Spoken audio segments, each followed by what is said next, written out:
Sangkay, baka pwedeng pahiram muna. Pahiram muna ng time mo. Manood ka muna ng vlog ko. So for today's video, nandito tayo ngayon sa bukid. Welcome back to my mini vlog. Ay, pinapakita. Ito ang sumsuman namin mamaya.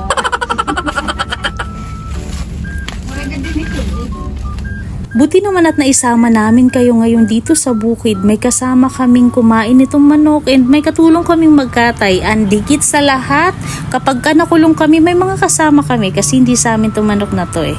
Joke lang. Guys, baka maniwala kayo, joke lang yun. Sa amin talaga tong manok na to, alaga ni tatay. Marami naman talagang alagang manok si tatay. Yung iba nga nagkakandawalan na hindi niya alam kung saan napunta. Baka inasikaso na ng kapitbahay. Planado na talaga itong pagkatay ng manok kasi Sabado pa lamang hinuli na siya ni tatay. Talagang wala na siyang kawala. Sorry naman manok. Ngantungod nga diri, malangan ini nga akon bugtong hi Ate Eva. Adaman nagharing dayon na kapaglaga na gud.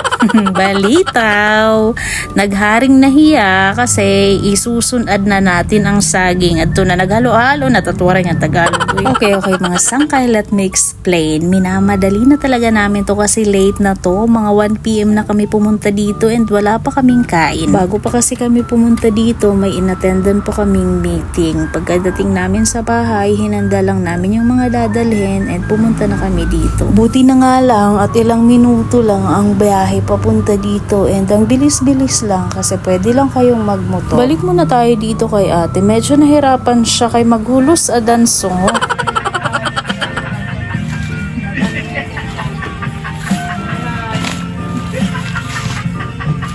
Nung naisala nga namin yung saging, lumabas muna kami kasi kukunin pa namin itong saging pandagdag kasi baka kulangin yun. Yung iba kasi sa unang salang namin pahinog na and hindi ko kasi gusto yung mga pahinog na, gusto ko yung hilaw talaga. Kayo ba guys, ano ba yung gusto nyo sa saging? Yung hinog na or yung hilaw? Pa-comment naman sa baba. Pandagdag na rin to kasi may parating tayong mga bisita.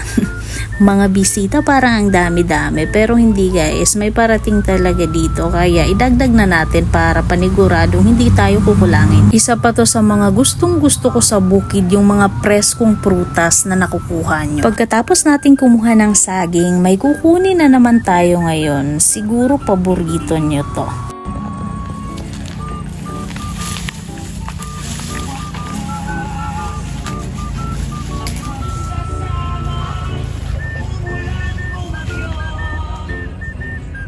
At kagaya nga ng nakikita nyo, mangunguha na naman tayo ngayon ng buko. Buko ng kapitbahay, hindi sa amin. Maraming salamat talaga sa inyo kasi hindi nyo kami iniiwan. Palagi kayong sumasama. At least pag nahuli kami, hindi kami maboboard sa barangay hall. Kaya may kamaritis kami dito, di ba? Diyan lang kayo ha, wag nyo kaming iwan kasi sasaluhin nyo pa itong kinukuha natin. Mahirap na sabihin ninanakaw natin. Kasi legit naman to. Sa amin to, hindi namin to ninanakaw. Baka naman magpaniwala kayo sa akin. Sa amin talaga to, pananim to ni Mr. G. Huwag kayong mag-alala, hindi ko naman kayo susumbong kay Kapitan kasi bibigyan natin siya.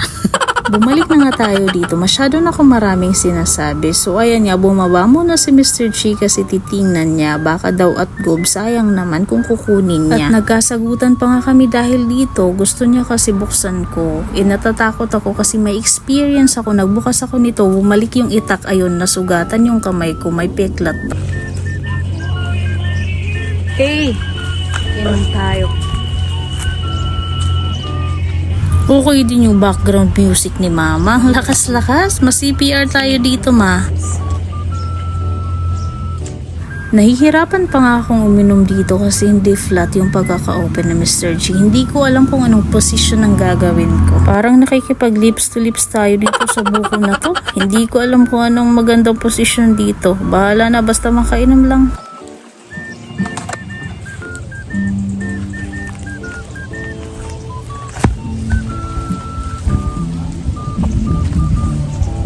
Natatawa nga pala ako dito kasi tingnan nyo, hirap na si Mr. G. Anong ginagawa niya sa buko? Tinutusok-tusok. Sabi ko nga sa kanya, wag niyang tusok-tusukin. Naku, ang sabi, wag daw ako maingay kasi hirap na siya sa taas. Nagagalit pa ako.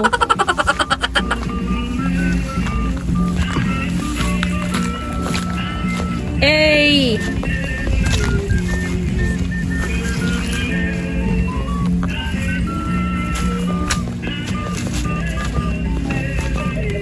Pagkatapos umakyat ni Mr. G, ako na yung nag-ipon kasi pagod na siya, hindi na niya kaya. And ayan, marami pa akong mga action na ginagawa. Dinala na nga namin dito sa kubo para dito nabuksan kasi nandito rin naman yung pitchel at saka yung gatas. Medyo marami rin itong nakuha namin. Naku, ang laking katipiran na nito kasi kung sa city, ewan ko lang kung magkano yung isang buong nyog. And ang kinaganda pa, preskong presko galing sa puno. Isa talaga sa mga advantage sa mahihilig magtanim ay yung ganto. Pagdating ng panahon, mayaanihin ka. Maghihintay ka lang ng matagal pero at least mayaanihin pagdating ng panahon. Kaya ano pang hinihintay nyo? Magtanim na rin kayo habang nanonood ng vlog na to. Malay mo bukas, may bunga na yun. Diba?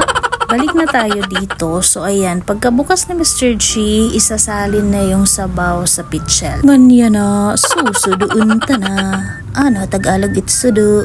Ano Tagalog it bagul? Di makit maaram. Sangkay, ano sa Tagalog ang bagul at ang sudo? Pa-comment naman sa baba para matutunan ko rin. Dit man lag kita hapamayabasan pag sinagsuko. Dita Tagalog din na ingkrub. Naraga. Kaya ng ating tangguli. Okay. Pagkatapos namin gumawa ng tangguli, kumain na rin kami agad and ngayon hinahanda na ni mama yung mga gagamitin namin. Hinuhugasan na niya yung mga plato kasi medyo matagal na rin to dito. Matagal-tagal na rin kasi hindi kami pumupunta dito para magbakasyon like kumain, ganoon. Buti nga itong lutuan namin hindi bumigay. Ayan yung manok. Yung manok, handa na yung ano. Handa naman ang laso.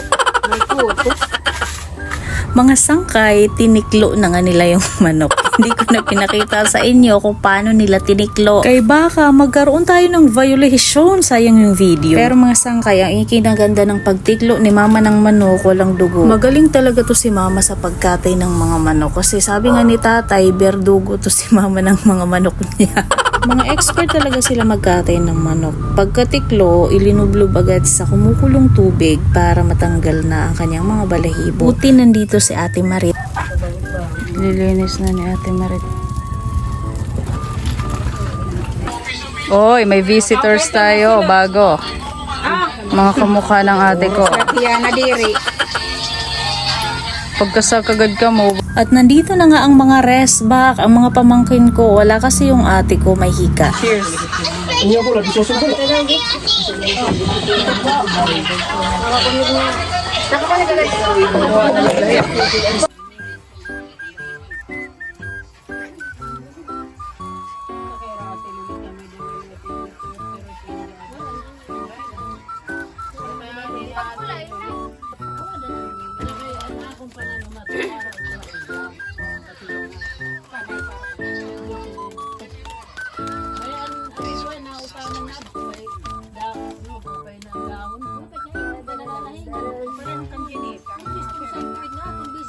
Ngayon naman, magsisimula na tayo magluto ng manok. Mag-aadobong manok ako. Ibang luto naman kasi ang gagawin sa native na manok. Parang tinola lang siya. Itong manok na lulutuin ko, pinabili ko lang to kay Mr. G. Ito yung mga nabibili sa tindahan, yung mga 45 days. Ito talaga kasi ang gusto kong kapares ng hilaw na saging. Ngayon bubuhayin ko yung isa ko pang talento, ang pagiging chef. Wow, yabang! Prito lang naman ang specialty, pritong itlog, pritong budo. Sinasabihan ko pa nga ang pamangkin ko dito na videohan mo na ako. Yung part na nagluluto ako, naku, talaga yabang. Parang magaling magluto parang lutong chef talaga na original. Ilinalagay ko na pala ngayon yung native na manok sa tubig para sabay na silang kumulo. Lalagyan lang to ng tanglad. Ganun lang. And then, titimplahan ng mga pampalasa. Share ko lang pala sa inyo guys. Itong kinatay namin na manok, inahinto. So, nagdesisyon si tatay na katayin siya kasi hindi daw siya nabubuhayan ng kanyang mga sisiw. So, hindi siya magandang mother. Wow. May magandang mother and may bad mother. At ito talaga yung isa sa mga struggles sa panggatong nakahoy, no? Parang nasa heaven ka lang.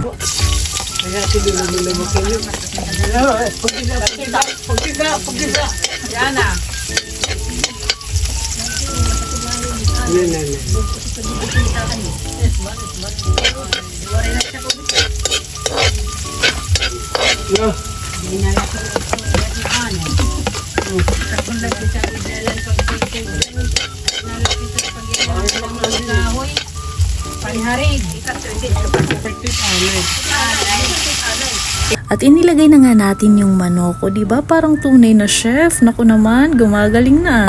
Pero diri, good na wawar itong naasu. Mapuot good la. Kay kahoy it aton sungo. Bagabaga kalata at a heaven. Pero natuod ba ka mo nga marasa itlinuto ha kahoy kontrahit kalan? Natuod ba ka mo hiton guys? Ako natuod ako labi na it tinuon nga kanon. At ngayon, ayan, naglalagay na tayo ng paminta at ricado in Tagalog laurel. Diba parang tunay talaga na chef?